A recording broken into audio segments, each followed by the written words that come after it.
देखो भाई, एक बात मेरी हमेशा याद रखना परसेंटेज में, कि जब भी कोई क्वेश्चन परसेंटेज का टू और मोर नंबर्स हो, टू और मोर देन नंबर्स टू हो, तो आप हमेशा सबसे पहले ये रिप्रेजेंट कर देना कि वन, टू और थ्री, ये तीन नंबरों की बात हो रही है ना, तीन नंबर लिख दो। जैसे चार नंबरों की बात होगी, चार नंबर लिख देंगे। एबीसीडी की बात होगी तो एबीसीडी सबसे पहले लिख देंगे, उसके बाद ही आगे बढ़ेंगे, क्योंकि उसी के बाद क्वेश्चन आगे बढ़ेगा।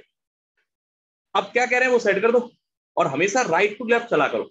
इफ फर्स्ट नंबर इज 14 2/8%, तो 14 2/8 मतलब वो 7 मतलब होता है 1/7। आपको ये फ्रैक्शन याद होगा अभी तक फिलहाल तो, 14.2856 या 14 सही 2/7, 14 होल नंबर 2/7%। इसको तो रट मारो, 1/7 होगा। मोर देन थर्ड, तो थर्ड से मोर है ये, तो थर्ड अगर 7 है तो फर्स्ट कितना होगा 8, ये कहना चाह रहे हैं। फिर एंड सेकेंड नंबर इज 16.66 मतलब 1/6, मोर देन द थर्ड। तो सेकंड नंबर थर्ड से इतना मोर है, सेकंड नंबर थर्ड, अगर थर्ड मेरा 6 है तो सेकंड मोर होगा मतलब 7 होगा। बोलो बात क्लियर है? इतनी क्लियर है? Third number and second number is 16.66% more than the second number. Okay, third number. Then second number is how much percentage more than the first. अब सुनो एक बात, पहले तो मैं ये कहूंगा कि भाई देखो, तुम्हारा थर्ड नंबर ये है और ये है, तो दोनों अलग अलग दिख रहे हैं फिलहाल तो, दिख रहे हैं, जबकि ये तो एक ही होने चाहिए, सेम होने चाहिए। तो यहाँ 6 का मल्टीप्लाई करो, यहाँ 7 का मल्टीप्लाई कर दो, 8 6 48, 7 7 49, 6 7 42। अब नाउ चेक इट आउट, क्या पूछ रहे थे? Second number is how much percent more than the first, second number is how much percent more than the first. क्या बताया मैंने? कितना मोर है पहले ये लिखो, तो एक मोर है। देन फर्स्ट, देन फर्स्ट मतलब ये, तो 114 2 96, 4/48 means 2 1/12% of more than the first. ये जो इंग्लिश में लिखा हुआ है ना, ये क्वेश्चन एकदम करेक्ट है, इसके अकॉर्डिंग ऑप्शन सेट हो रहे हैं। लेकिन जो हिंदी में लिखा हुआ है उसके अकॉर्डिंग ऑप्शन सेट नहीं होंगे, क्योंकि हिंदी वाला तो बहुत इजी बना दिया है और क्वेश्चन में कुछ उल्टा पूछ दिया है। कम होना चाहिए, ठीक है। चलो, अब देखो मैं क्वेश्चन को हिंदी में भी बताता हूँ आपको, हिंदी की वैल्यूएबल से क्या होगा, हिंदी के वैल्यूज से क्या होगा। ओहो याशिका, आप टेक्स्ट मैसेज करोगे ना तो मैं कैसे बता पाऊंगा? आप मुझे माइक ऑन करके बोल दिया करो, मैं जैसे पूछूं कि कोई प्रॉब्लम तो तुरंत माइक ऑन। नहीं तो दूसरा देख लो, दूसरा वही सेम ही है, सेम बिल्कुल सेम है, सेम। ये कह रहे हैं यदि पहली संख्या दूसरी से इतना परसेंट अधिक है, इतना परसेंट का मतलब तो 1/7 ही है, और इतना परसेंट का मतलब 1/6 ही है। ये फर्स्ट था, ये सेकंड था और ये थर्ड था। नाउ लिसन, पहली संख्या दूसरी से मतलब फर्स्ट नंबर सेकंड से 1/7 मोर है, तो यह सेकंड से 1/7 मोर है, मतलब second is 7, then first is +1 more, and दूसरी तीसरी से 1/6 मोर है। दूसरी जो है वो तीसरी से 1/6 मोर है, तीसरी से, तो मैं कहूँ तीसरी अगर 6 है तो दूसरी 1 मोर मतलब 7 होगी। अब मुझे ये बताइए कि ये तो सेकंड है और ये 7 है यहाँ पर भी, ये 7 यहाँ पर भी, मतलब 8:7:6 होना ही चाहिए था, सेम होना चाहिए था रेशियो, इसमें कोई मल्टीप्लाई मल्टीप्लाई नहीं करना। तो बताइए दूसरी संख्या पहली से कितना परसेंट अधिक है, जबकि मैंने अधिक बोला कि ये अधिक तो है ही नहीं, कम है, ये पूछा था क्योंकि क्वेश्चन में एरर है। तो भाई कितना कम है? एक पहली से 8 से। Second number is how much percent is less than to the first number, ये कह रहे थे। तो how much less? It is 1 less than the first, then the first is 8। बोलो भाई, बात क्लियर?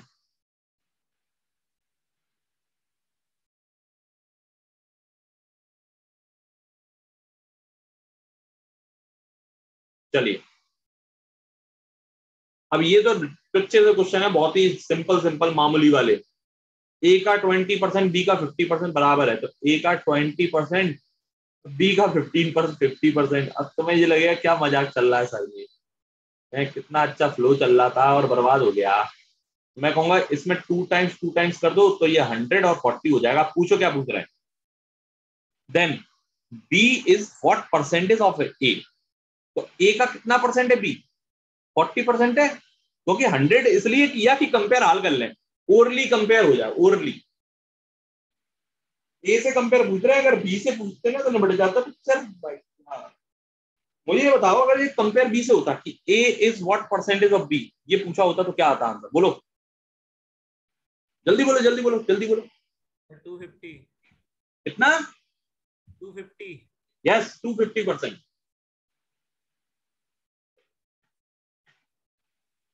क्योंकि बी 40 है और ए 100 है, तो 40 इज 100% इटसेल्फ। अगला 40 फिर 100, फिर अगला 20 50%। क्लियर है? ये बात तुम्हें वैसे ही आनी चाहिए, फ्री में आनी चाहिए, फ्री में। If P% of P is 36, then P is equal to P% of P is 36। मजाक चल रहा है, मजाक देख तो लो, थोड़ा मजाक भी कर लिया करो। तो P square is equal to 3600, then P will be 60 and your answer is 60। I hope कि आपको इस क्वेश्चन में सभी को डाउट होगा ही होगा, होगा ना इसमें। चलो, a person spends 66 2/3%, मतलब उसकी इनकम जो है वो 3 है और स्पेंड कितना करता है? 2 करता है। इट मींस 1 सेव करता है, और वही आपको दे रखा है कि he saves 1200 rupees per month from his monthly income. Okay, from his monthly income होना चाहिए। Then find his monthly expenses. तो 1 की वैल्यू 1200 है, तो 2 की वैल्यू क्या होगी भाई? 2400।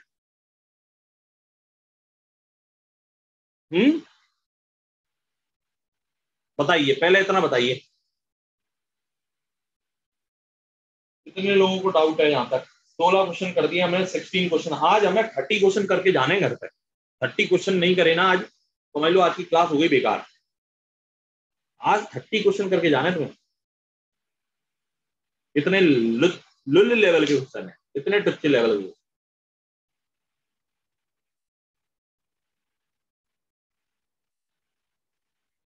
डन भाई, सभी डन? किसी को कोई डाउट? तुम डी लिख दिया करो बस, तसल्ली हो जाती है मुझे थोड़ी सी। डी लिख देते हो ना, तसल्ली हो जाती है, हाँ भाई आगे बढ़ने की परमिशन मिल जाती है, मतलब फिर स्पीड फ्लो बनता है अच्छा। अब तुम क्या करते हो? ब्रेक लगा देते हो ना।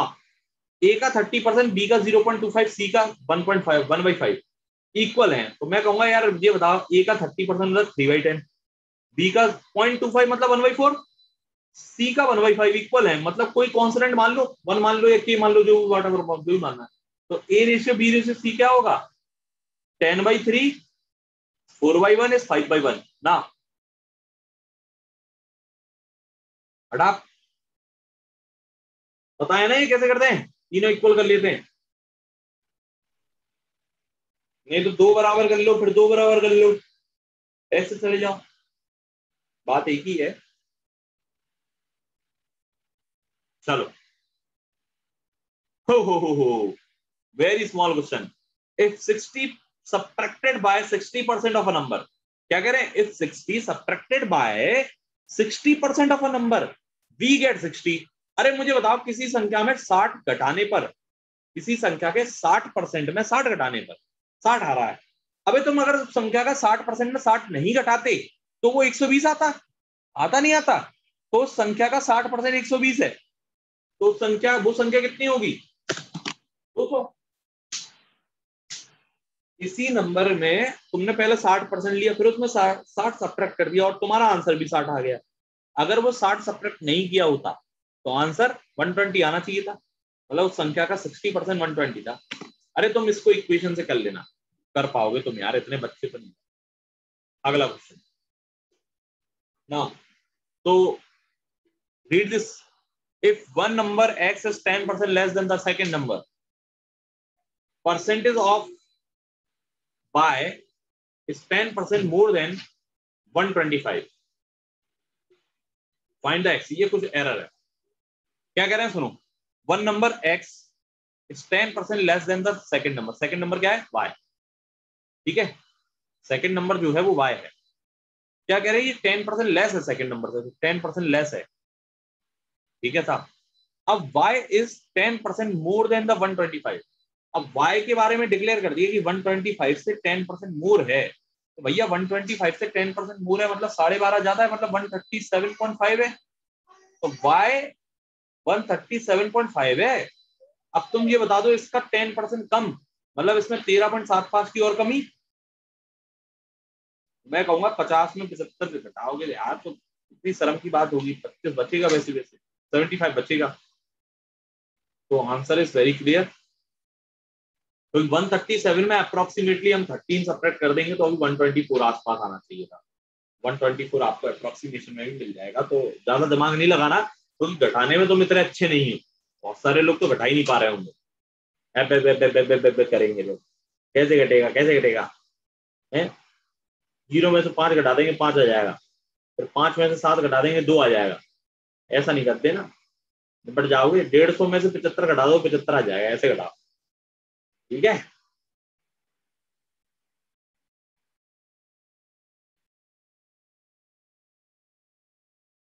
Yes sir.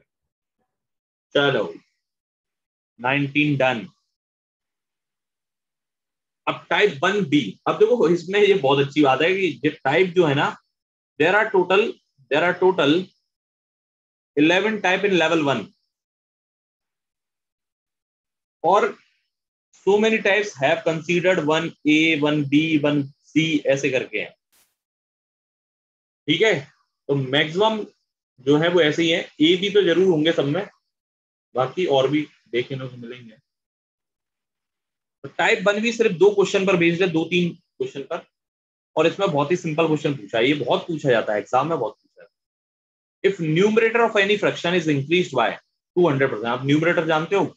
न्यूमरेटर हमेशा एक फ्रैक्शन क्या होता है कि numerator and denominator, numerator itself 100% होता है और डिनोमिनेटर इटसेल्फ 100% होता है। ये कह रहे हैं numerator of any fraction is increase by 200%। तो हमने क्या किया, न्यूमरेटर को 200% इंक्रीज किया, and denominator is also increase by 350%। Denominator को भी 350% इंक्रीज किया है। So we have 5/12। अब एक बात समझो, पहले एक बात समझो, इस दुनिया में जो भी चीज है, जो भी चीज है जो दिखती है नहीं दिखती है, what ever in this world which is noun is 100% itself. समझते हो ना? तुम में से कितने लोग हैं ऐसे जो नाउन की डेफिनेशन बता सकते हैं? What is the definition of noun, exact definition?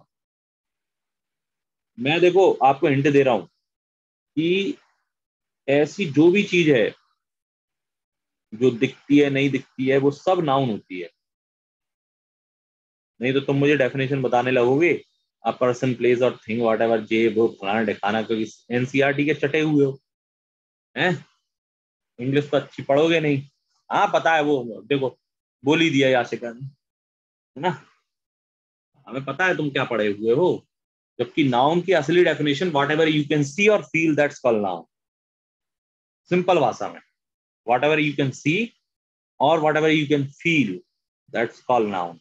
अब मैं इंग्लिश थोड़ी पढ़ा रहा हूँ, इंग्लिश पढ़ाऊंगा तो उस दिन बताऊं क्या क्या आता है मुझको इंग्लिश। ठीक है, चलो इंग्लिश बहुत आती है हमको।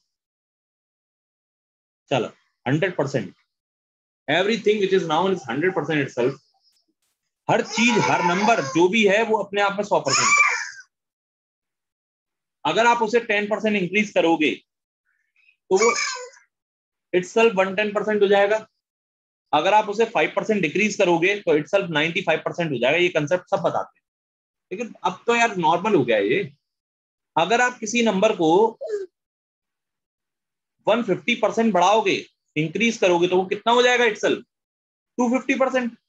और आप किसी नंबर को अगर 80% सब्ट्रैक्ट करोगे, डिवाइड वो कम करोगे, तो 20% रह जाएगा। अब मुझे बताओ कि अगर किसी नंबर को 350% इनहेंस किया, 388% इनहेंस किया, तो वो कितना हो जाएगा इटसेल्फ? बताना जरा। 488। हाँ 488। और मुझे बताओ अगर किसी नंबर को 388% डिक्रीज किया तो वो कितना रह जाएगा?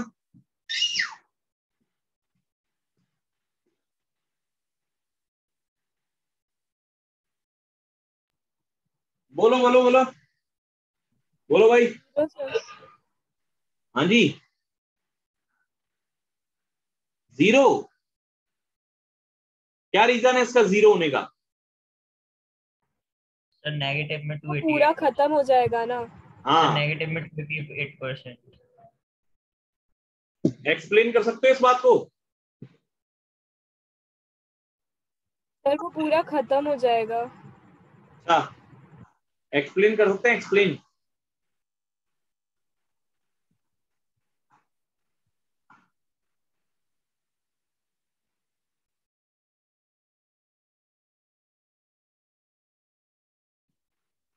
देखो मैं बताता हूँ, बात ये है कि जैसे किसी पेन की प्राइस ले लें, पेन की प्राइस, एक दुकानदार है वो पेन लेकर आया जिसकी कीमत 10 रुपए थी। अब वो ज्यादा से ज्यादा अगर उसे प्रॉफिट में बेचेगा तो करोड़ों में अरबों में बेच सकता है, लेकिन अगर घाटे में बेचेगा, लॉस में, अगर वो 100% लॉस में भी बेच देगा तो 0 में बेच देगा ज्यादा से ज्यादा। इससे ज्यादा क्या फ्री में दे देगा? और क्या कभी ऐसा हुआ है जैसे तुम्हारे क्लास में बहुत सारे बच्चे हैं जो पेन लेना भूल जाते हैं? अरे चुप हो जाओ, पढ़ने आते हैं कोचिंग पर क्लास में और यहां से चला, तो फिर जब कोचिंग पर आते हैं तो वो क्या पेन लेना भूल जाते हैं, पेन लाना। अब क्या होता है? अब होता ये है कि तुम अपना पेन दे दो तो 2 रुपए वाला, और वो तुम्हें कभी वापस नहीं करेंगे वो। ये भी बात कटू सच है। क्या कभी तुमने ऐसा किया कि तुम उसे 2 रुपए पेन भी दे देते हो और 2 रुपए भी दे देते हो और कहते हो कि भैया कल अपने पेन भी ले आना? ऐसा हुआ आज तक? रियल लाइफ में होता ही नहीं है कभी ऐसा। मतलब किसी वैल्यू को हम ज्यादा से ज्यादा 100% गिरा सकते हैं, उससे ज्यादा नहीं गिरा सकते। क्यों? क्योंकि वो नेचर के रियलिस्टिक नहीं रहेगी। लेकिन हाँ, अगर एक पर्सन की इनकम पे बात की जाए, जैसे एक व्यक्ति है उसके पास कुछ धन है, वो तो डिक्रीज हो सकता है भाई। क्यों? जैसे 100 रुपए है मेरे पास, अब किसी ने मुझे से 150% मांग लिए तो मैं कर्जे में आ गया। 50% कर्जे में, मतलब 50 रुपए और कर्जा हो गया मेरे पे। हो गया नहीं हो गया? उसको तो इसको तो इग्नोर नहीं कर सकते ना तुम। तो आपको ये ध्यान रखना पड़ेगा कि कमोडिटी कहाँ कहाँ कौन कौन सी यूज हुई है, और आपके जो चैप्टर में कमोडिटी यूज होती है वो ऐसी यूज होती नहीं है जिसमें नेगेटिव का केस बनता हो। Now listen, now listen. अब पता है, देखो आपके साथ होता है ऐसा। बताओ, कोई एग्जांपल देगा मुझे कि आपके साथ कब होता है ऐसा? आपके साथ हुआ होगा, हर एक व्यक्ति के साथ हुआ है कि आप 100% से ज्यादा लॉस में आ गए।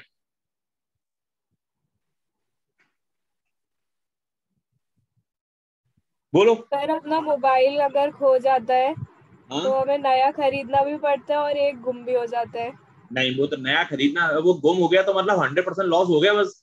अब वो नया खरीदना तो आपने उसके लिए एक्स्ट्रा एक्सेस ले लिया ना। तो आप पैसा चाहो तो तो नहीं अपना लग खरीदो। ही गया ना। अरे आप चाहो तो नहीं खरीदो, ये तो फिर अपनी मर्जी है, हमें खरीदे नहीं खरीदे। देखो मैं बताता हूँ एग्जाम्पल। जैसे आप कोई चीज लेके आए जिसपे जीएसटी लगती है,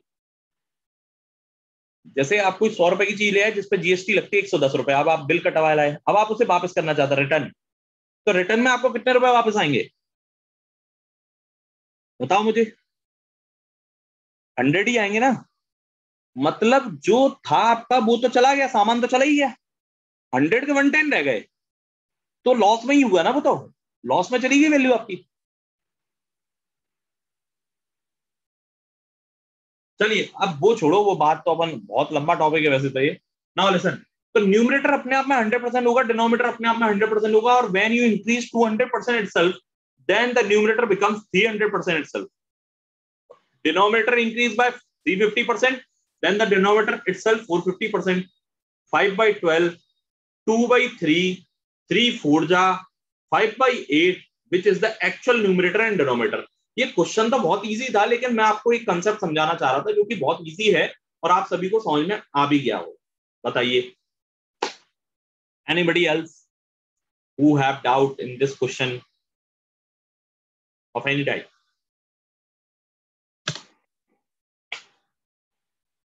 भैया आप लोगों की रीजनिंग क्लास भी शुरू करनी है मुझे बहुत जल्द, तो वेट, वॉच कि हम कैसे रीजनिंग क्लास को आगे बढ़ाएंगे। सर आप कैलकुलेशन के लिए एक C9 बोल रहे हैं तो वो नहीं मालूम क्या है। क्या C9 कौन बोल रहा है? अरे अभी आप मतलब आप कैलकुलेशन के लिए बोल रहे हैं ना, वो C9 रूल C9 लगा। मेथड बेटा हमने पढ़ाया था, और उसको हम पढ़ा चुके हैं। तो नया बैच जब बनेगा ना, 5 PM नया बैच बनने वाला है, 20 अप्रॉक्स, तो आप उस बैच में पढ़ लेना कैलकुलेशन के लिए, ठीक है? क्योंकि स्टार्टिंग में मैं 1 महीना नंबर सिस्टम पढ़ाता हूँ, इस बैच में मैंने पढ़ाया, लेकिन अब फर्दर जो बैच शुरू होंगे ना, उसमें थोड़ा सा मैं कम पढ़ाऊंगा, क्योंकि जहां पर इस बैच में मैंने बहुत टाइम वेस्ट किया है, बहुत लेंदी कर दिया कोर्स को। तो अभी फील हो रहा है लेंदी? नहीं हो रहा है? इस कोर्स को मैंने बहुत ज्यादा लेंदी कर दिया आप लोगों के, और मैंने पढ़ाया बस डिटेल में है पूरा। तो उस बैच में C9 पढ़ाऊंगा मैं, लेकिन अब वो क्या है कि कुछ टॉपिक जो लेंदी किए थे उन टॉपिक को थोड़ा सा लिमिटेड रखेंगे, कि हाँ भाई उतना ही पढ़ाना चाहिए। लेकिन लेंदी पढ़ाने का कारण ये था कि मुझे नहीं पता था कि आप लोगों में से कितने लोग क्या क्या जानते, क्या क्या नहीं जानते। तो मेरा पर्पस ये है कि बेसिक से पूरा हाई लेवल तक सब कुछ पढ़ा दिया जाए, कहीं कोई कमी नहीं छोड़ी जाए, कोई लूपहोल नहीं छोड़ा जाए। टाइम एंड वर्क पढ़ने के बाद आपको फील हो रहा होगा अच्छा कि हाँ भाई हम बना पा रहे हैं अच्छे अच्छे question. Now look at this question. So ये क्वेश्चन जो है वो बहुत ही अल्टीमेट क्वेश्चन है, और ये परसेंटेज एरर का क्वेश्चन है, बहुत आता है ये क्वेश्चन। ठीक है ना? A student multiply number by 3/5 instead of 5/3। मतलब एक टीचर थे, महाराज थे, मार्ट साहब थे, उनका एक शिष्य था टिल्लू। मास्टर साहब ने टिल्लू से कहा, बेटा टिल्लू ये नंबर लो, इसमें 5/3 से मल्टीप्लाई कर दो। लेकिन टिल्लू था बहरा, उसने क्या किया, उस बहरे ने क्या किया, 3/5 से मल्टीप्लाई करके रख दिया। अब ऑब्वियसली आंसर गलत आया होगा, अलग आया होगा आंसर, क्योंकि 5/3 से करना था, 3/5 से कर दिया। तो कमी हुई होगी आंसर में, क्योंकि 5/3 से करते तो इनहेंस होता, 3/5 से कर दिया तो डिक्रीज फैक्टर है। तो कमी हुई होगी आंसर में। तो कितना परसेंटेज एरर हुआ, तो हमें ये पता है कि वृद्धि तो नहीं है, कमी है। अब कितने परसेंट की कमी है, नाउ लिसन। अब ये कैसे निकालेंगे? देखो दो तरीके हैं इसको निकालने के। या तो आप एक नंबर लेट कर लें, कि उस नंबर से आप आंसर मैच करा लें। जैसे कुछ लोग नंबर लेट करते हैं, होता है क्या करते हैं, आप ऐसे लेट नहीं करना कि कुछ भी 100 मान लिया, 100 से नहीं काम चलेगा। आप ऐसा नंबर लेट करो जो 3 और 5 का मल्टीपल में, मतलब डिनोमिनेटर से कट जाए। तो मैं कहूंगा 15 ले लो। मान लो वो नंबर 15 था, और मास्टर साहब ने कहा था कि 15 में 5/3 से गुणा कर दो, मतलब आंसर आना चाहिए था 25। लेकिन टिल्लू ने कर दिया 3/5 से गुणा, 9। कितना कम आ गया उत्तर, आंसर कितना कम हो गया, 16। कहां से, 25 से मल्टीप्लाई बाय 100, 25 4 जा एंड 64% रिड्यूसिंग हुआ है आंसर आपका। आप इस चीज को अब आज आज के बाद कभी भी लेट नंबर करके नहीं करेंगे, आप सीधे ऐसे करेंगे। 5/3 से करना चाहिए था, 3/5 से कर दिया, 25 आना चाहिए था, और 9 आ गया। कितना कम आ गया, इतना। बस क्रॉस मल्टीप्लाई करो, आंसर पकड़ो, हटा, आगे बढ़ो। क्लियर है? क्लियर है? 30 क्वेश्चन का यस सर। टारगेट है भाई, थोड़ा जल्दी क्लियर बोलो। Done done done, very good. चलो move hide, any spot, any spot, kill the enemy, follow me, follow me. Free Fire में फॉलो मी बटन दबाते तो ऐसा साउंड आता है, बम मी, बम मी, बम मी। कितने लोगों को लगा ऐसा, कितने लोग खेलते पबजी और free fire and all?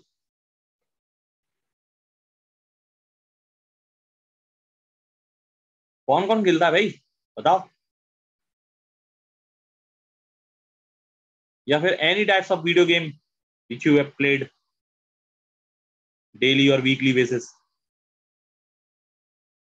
How many of you are there who have played any type of video game in a mobile phone? देखो ये दो फ्रैक्शन तो यार, ये ऑप्शन जो है ना बहुत गंदे बनाए हैं, ये हमारे टाइपिस्ट के खेल हैं जी। ये दो ऑप्शन तो इतने गंदे हैं कि ये आंसर तो हो ही नहीं सकते कभी। 4/3 से मल्टीप्लाई करना था, 3/4 से कर दिया तो 16 आना चाहिए था, 9 आ गया। कितना कम आ गया, 7। कहां से, 16 से मल्टीप्लाई बाय 100। अब देखो तुम्हें ये पता, देखो मैंने कल इसलिए सिखाया था कि यहां पर आके नहीं फंस जाना तुम। यहां पर आके फंस गए तो पाप हो जाएगा भाई साहब, ये ध्यान रख लेना। यहां माफ नहीं करेंगे तुम्हें भाई। 7/16 डायरेक्ट बताओ आंसर क्या होगा। 1/16 कल रटाया था कितना, 6 से ही 1/4 होता है, होता है, होता है। तो भाई 7 यस सर। क्या होगा, 42। 7/4, तो एक बार डिवाइड हो जाएगा 43 और 3/4 खत्म। वाह मम्मी,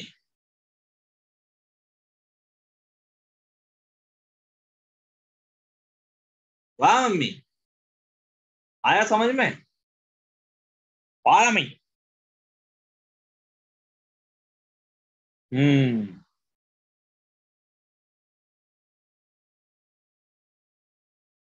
भाई ये मेरी स्पीड बताए, मैं आपको सच बता रहा हूँ, विद्या रानी कसम खा रहा हूं मैं, ठीक है? ये जो स्पीड पढ़ा रहा हूं ना मैं अभी आपको, इसकी ये स्पीड मेरी आधी है, आधी हो गई है मेरी स्पीड। आज से लॉकडाउन से पहले, लॉकडाउन से 2 साल पहले करीब, सन 2014, 15, 16, उसमें मेरी स्पीड इससे दुगनी हुआ करती, 17, 18 तक भी ऑलमोस्ट दुगनी स्पीड से पढ़ाता था मैं, इससे दुगनी, और अच्छे पढ़ते थे। एक बार एमपीसीटी कॉलेज में प्लेसमेंट ट्रेनिंग प्रोग्राम हुआ था भाई, रिकॉर्ड है मेरा वो रिकॉर्ड, 13 डेज में, इन 13 days per day 3 hour class of final year student are taught only in 13 days। Maths and reasoning syllabus complete किया था, ओनली अर्थमेटिक एंड रीजनिंग का बहुत मेन चैप्टर्स वो कंप्लीट किए हुए थे मैंने, लेकिन बस सिलेबस जो था वो कम था, लेकिन भाई बहुत होता है। और उस ईयर में सबसे ज्यादा प्लेसमेंट हुए थे पिछले सभी ईयर में, मतलब एमपीसीटी तो बहुत पुराना कॉलेज है, और उस समय टीसीएस आ रही थी शायद उनके कॉलेज में, टीसीएस का कोई टाई अप था तो आता रहता था। सबसे ज्यादा प्लेसमेंट उसी साल हुए थे। कॉलेज वाले कह रहे थे अरे क्या हो गया भाई, आग लगा दी, बुझाने बुझाने जाना पड़ा था मेरा अगली बार ना। इफ टू नंबर, अब देखो अभी मैंने बात करी थी, अब आपके सामने जो चैन वाला सिस्टम है वो आने वाला है, टाइप 2 में चैन सिस्टम आने वाला है। If two numbers are 20% and 50% respectively more than the third number, तो थर्ड नंबर का कंपेरिजन है, मतलब फर्स्ट, सेकंड एंड थर्ड की बात कर लो, और कंपेयर थर्ड से हुआ है मतलब थर्ड को 100 मान लो, और लास्ट वाले को हमेशा 100 माना करो। क्या कह रहे हैं, two numbers 20% and 50% respectively more than the third, भैया ये 20% मोर है और ये 30% मोर है, ओ सॉरी 50%। तो भाई then find first number is what percentage to the second number, तो फर्स्ट नंबर जो है वो सेकंड नंबर का कितना परसेंटेज है, लो भाई बता दो।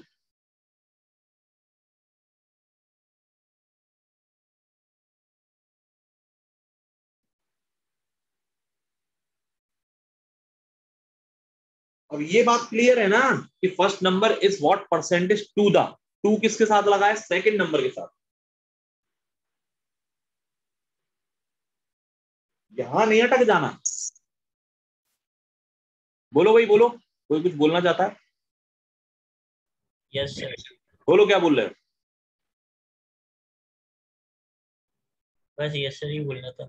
हाँ, पगला हो क्या? चलो आगे बढ़ो, कंफ्यूज कर देते हम ना। If two numbers are 30% and 37% respectively less than to the third number, करो भाई इस क्वेश्चन को करो। फर्स्ट, सेकंड, थर्ड, ये 100 है, ये 30% लेस है मतलब 70, ये 37% लेस है मतलब 63। Then find second number is what percentage less than to the first, तो second number what percentage less पूछा है, लेस मतलब पहले ये बताओ कितना लेस है, किससे, फर्स्ट से।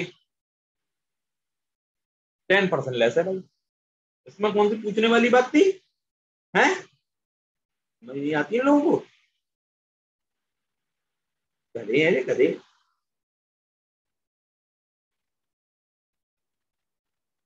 इतना सिंपल सा क्वेश्चन पूछ रहे हैं, बताओ, अब हो गई यार।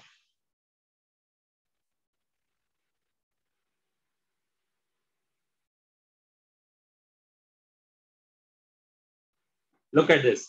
To the next question on your screen now. Oh, 6 question करने भाई। C, the income of C is 20% more than the income of B, and the income of B is 25% more than the income of A. Then find the income of C is what percent is more than the income of A. तो कौन कौन है, A, B और C, 3 लोग हैं भाई। C की income 20% मोर है B से, and B is 25% more than A, मतलब ए को पहले 100 मान लू क्योंकि लास्ट वाला तो ये है, फिर 25% मोर ये है, और सी जो है वो 20% मोर है सी बी से, तो 20% मोर मतलब 20% मोर मतलब 150 है। अब मुझे बताओ C is what percentage more than A? क्या भाई समझ पा रहे हो इसको, नहीं कर पा रहे हो? अब देखो कोई ये कहेगा कि सर मान लो, अगर मान लो कि ऐसी वैल्यूज दी होती कि 16 से 2/3% ज्यादा, 5 से 8/9% ज्यादा, अरे तो कोई दिक्कत नहीं, फिर हम फ्रैक्शन में जाते। अभी हमारे पास फ्रैक्शन से लड़ने का अच्छा मौका था, क्योंकि ये कह रहे थे बी इज 25% मोर देन ए, तो मैं आप ऐसा कह सकता 25 मतलब 1/4 होता है, ए अगर 4 है तो बी 5 होगा। फिर ये कह रहे थे सी इज 20% मोर देन बी, 20% 1/5 तो 5 दिया है तो 60 होगा, ऐसे कर लेते। बात तो एक ही थी।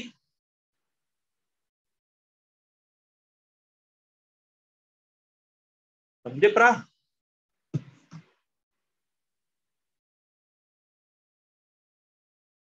नेक्स्ट, अब देखो ये क्वेश्चन जो है वो चेन वाले क्वेश्चन है। मैं आपको सलाह दे रहा हूं, देखो सुनना, मेरी सलाह को सुनना, बहुत अच्छी सलाह दूंगा।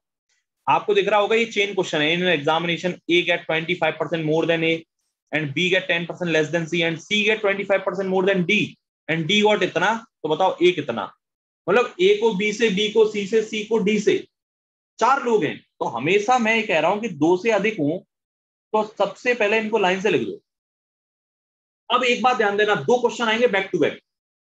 अगर लास्ट वाले का दिया है और फर्स्ट वाले का पूछा है, लास्ट इन है मतलब इन मतलब गिवन है, और फर्स्ट का आपको आउट करना है, तो भाई जो दिया है वही लेके जाओ, मतलब 320 ही लेके जाओ।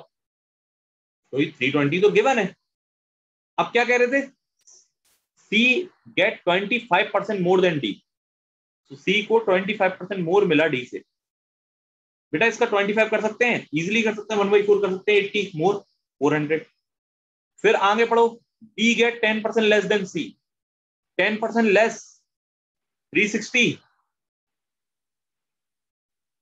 फिर ए गेट 25% मोर देन ए, 25% मोर मिला है, मोर, तो 25 1/4 कर सकते हैं, 90 450।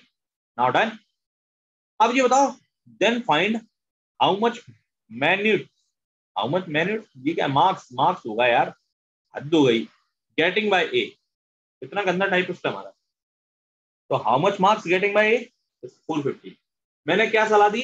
लास्ट इन है, फर्स्ट आउट है, तो जो दिया है, जो गिवन है वही से जाओ। अगर ऐसा विपरीत होता कि लास्ट पूछा होता और फर्स्ट दिया होता जैसे इस क्वेश्चन में, तो भाई साहब सुनो, तो आपको अपनी मर्जी से जाना है। बिल्कुल सेम क्वेश्चन है। अब आप अपनी मर्जी से लास्ट वाले को 100 मान लो, राइट हैंड वाले को सबसे पहले 100 मान लेना। क्वेश्चन को उल्टा पढ़ना, सी डी की अपेक्षा 20% अधिक, सी गेट 20% मोर देन डी 120। फिर कह रहे हैं बी गेट 20% लेस देन सी, 20% लेस देन सी 96। अब ए गेट 18 3/4% मोर देन बी होगा यार, मोर देन बी, तो ए को बी से इतने परसेंट अधिक मिले। अब इतना परसेंट कितना है ये बताओ, ये क्या दिख रहा है? 6 1/4 की छवि दिख रही है, इसमें नहीं दिख रही। 6 1/4 क्या होता है? 1/16, और ये 6 का 3 गुना है 18, तो ये 3/16 होगा। तो 3/16 मोर है, तो 16 3 96 36 18 मतलब 114 होगा। क्लियर है? अब आप क्वेश्चन में देखो, पहले मुझे ये बताओ ये क्लियर है? मैंने जो सीधा करा, मतलब डी को मैंने 100 लेट कर लिया और फिर क्वेश्चन को उल्टा पढ़ लिया। जो कह रहा था कि C is 20% less than more than D, B is 25% less than C, ऐसा, और ए इज इतना परसेंट मोर देन ए। इसमें किसी को डाउट? बताओ पहले, एनीबॉडी, एनीबॉडी, चाहे कोई सी भी बॉडी हो आपकी, स्टील बॉडी, पीतल बॉडी, आयरन बॉडी, सभी को समझ में आ गई?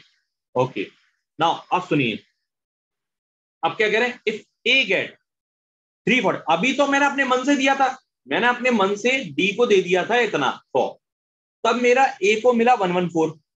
अब ये क्वेश्चन में कह रहे हैं कि ये तो 342 है, मतलब ये एक्चुअली क्या होता है, देखो जो लोग नहीं समझते, उन लोगों के लिए मैं सिंपल भाषा में बताऊं, ये एक्चुअली भोंपू है। भोंपू भोंपू समझते हो, तुरई साउंड लाउड स्पीकर होता है। तो एक्चुअली क्या है, यहाँ से ये लाउड स्पीकर में क्या होता है, आवाज बहुत तेज आती है ना, मतलब धीरे बोलो आवाज तेज आती है। तो ये लाउड स्पीकर में हमने ट्रांसमिशन कुछ अलग लगा रखा है। 888 वो कौन सा होता है, 555 टाइमर होता है ना ऐसा, वो फिल्टर लगा दिया हमने। मतलब जहां से बोलोगे इस तोरई में, यहां से बोलोगे 114, तो यहां से आवाज पता है कितनी आएगी, 342। इसका मतलब पता है क्या है, कि यहां से बोलोगे 1 तो यहां से आवाज आएगी 3, यहां से बोलोगे 10 यहां से आएगी 30, यहां से बोलोगे 100 यहां से आएगी 300, यहां से बोला हमने 114 यहां से आवाज आएगी 345 342। तो हमने बोला 100, तो 100 की क्या बोली उसने, 300। समझ गए नहीं समझ गए, बोलो बात समझ में आ रही है। ये भोंपू है, ये भोंपू। बेटा इस भोंपू को पहचान लो, नहीं तो भोंपू बच जाएगा तुम्हारा। ये भोंपू ऐसे नहीं बचता, बजाना पड़ता है इसको। मल्टीप्लायर लगा है इसमें, 555 मल्टीप्लायर। और कितना मल्टीप्लाई कर रहा है वैल्यू को। हालांकि असली वाला भोंपू जो है वो आवाज को एम्पलीफाई करता है, साउंड को। ये हमारा मल्टीप्लायर जो है, ये हमारा जो भोंपू है, ये हमारी वैल्यू को एम्पलीफाई करता है। हम अपनी मर्जी से बनाते हैं भोंपू। तो भाई समझ में आया सबका, भोंपू बजा नहीं बजा, जली नहीं जली तुम्हारी, बताओ। सबकी जली नहीं जली।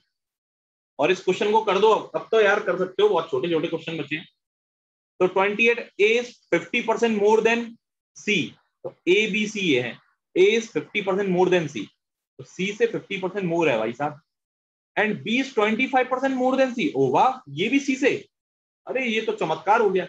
ए is what percentage more than B, तो बी से कितना ज्यादा है, तो 25 ज्यादा है, किससे, बी से। मल्टीप्लाई बाय 100, 20% ज्यादा है बस। क्लियर।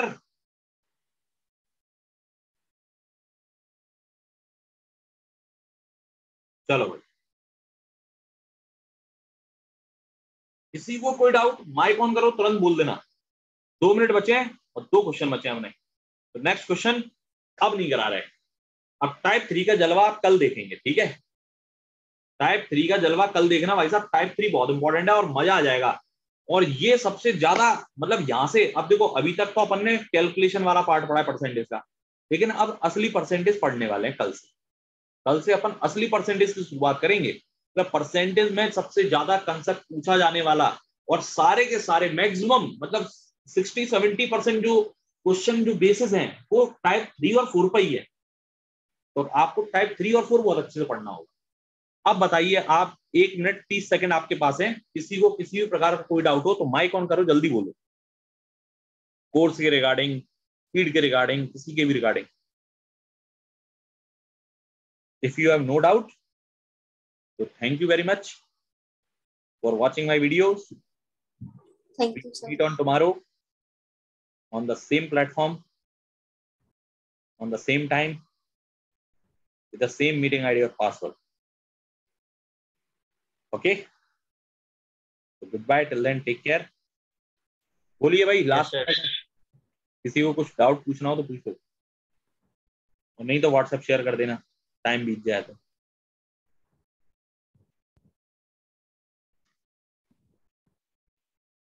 चलिए भाई, फिर अलविदा होते हैं, कल मिलेंगे अपन।